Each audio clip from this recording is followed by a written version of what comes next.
இப்போ வைரலாக நீங்கள் பார்த்துட்டு இருப்பீங்க எல்லாருமே சோஷியல் மீடியா நியூஸ் 5 நாளாக தொடர்ந்து நீங்கள் போட்டுட்ருக்க ஒரு விஷயத்தை பற்றி தான் நாங்கள் பேச போகிறோம்.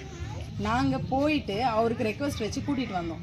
எங்களை வந்து எங்கள் ஏரியாக்குள்ளே பார்க்கணுன்றதுக்காக நாங்கள் கூட்டிகிட்டு வந்தோம். அவரை பார்க்க வந்தவர் வீடெல்லாம் நாங்கள் காமிச்சதுக்கு அப்புறமேட்டா எல்லா ஸ்கூல்லையும் எல்லா ஊர்லேயும் நடக்கிறது தானே சிஎம் ஃபோட்டோ மாட்டுறது, அதை நம்ம பண்ணலாமே, இவ்வளோ தூரம் வந்துட்டீங்க நீங்கள் பண்ணுங்க அப்படின்ட்டு தான் நாங்கள் அன்றைக்கி அவரை நாங்கள் ஒன்றியத்தை கூட்டிகிட்டு போனோமே அந்த இடத்துக்கு. ராஜேஷ் ஒன்றியத்தை ஃபோட்டோ வாங்கி வச்சுருந்தோம்.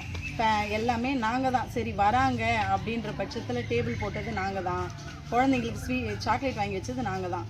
பொதுமக்கள் அப்போ நம்ம இங்கே வந்து பேசுகிறதுக்கு வீடுங்களை காட்ட தான் இந்த எங்களுடைய நிலைமை.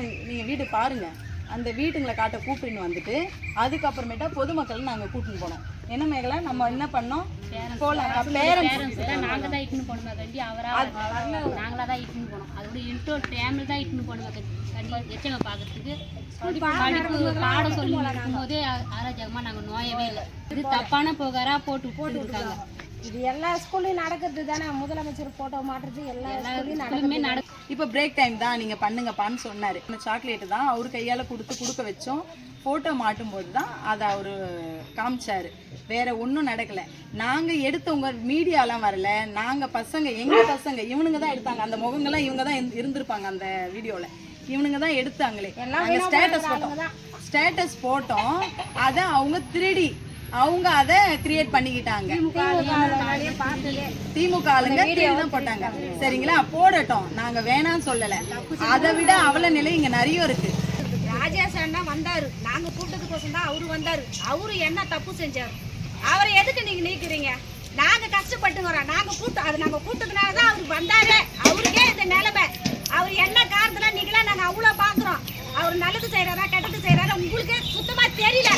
தெரியாத காரணத்தினால ஏதாவது ஒண்ணு செஞ்சு அவர் மேல ஐயம் போய்மா போட்டு அவரை நீக்கி வச்சுக்கிறீங்க. அது நல்லதா கெட்டதா கடவுளை தான் வெளிச்சம். பார்க்காதே நீங்க அந்த தப்பு செஞ்சுக்கிறீங்க. ஆனா இது யாரு செஞ்சாங்கன்னு எனக்கு நல்லாவே தெரியும். ஆனா திமுக தான் இந்த வேலையா செஞ்சு. அப்ப நாங்க அந்த அடிப்படையில தான் இருக்கணுமா? நாங்க வெளியே வந்து பேசக்கூடாதா? அதை தான் நாங்க அவரை கூட்டணும் வந்தோம். அது கூட்டணும் வந்தா அவர் பேசுறதுக்கு அவருக்கே அந்த நிலைமை. அப்ப எங்களுக்கு என்ன நிலைமை சொல்லுங்க? இதெல்லாம் இது வடைய பிரஸ் மேல போய்க்கினே இருக்குது. இப்ப இந்த அடித்தட்டு விசில அப்படியே நிக்குது. அதுக்கு என்னதான் பண்ண போறீங்க? அதுக்கு என்ன தீர்வு சொல்லுங்க? இப்போ நாங்க வர வச்சுதான் அவர் வந்தாரு. அதனால ஒரு நல்ல வழியா அவருக்கு தெரியணும். அவ்வளவுதான். கண்டிப்பா நாங்க கண்டிப்பா ரோட்ல நின்று போராடுவோம் சார். இது கண்டிப்பா ரோட்ல உட்கார்ந்து போராடுவோம். மக்கள் எவ்வளவு பிரச்சனை வந்தாலும் நாங்க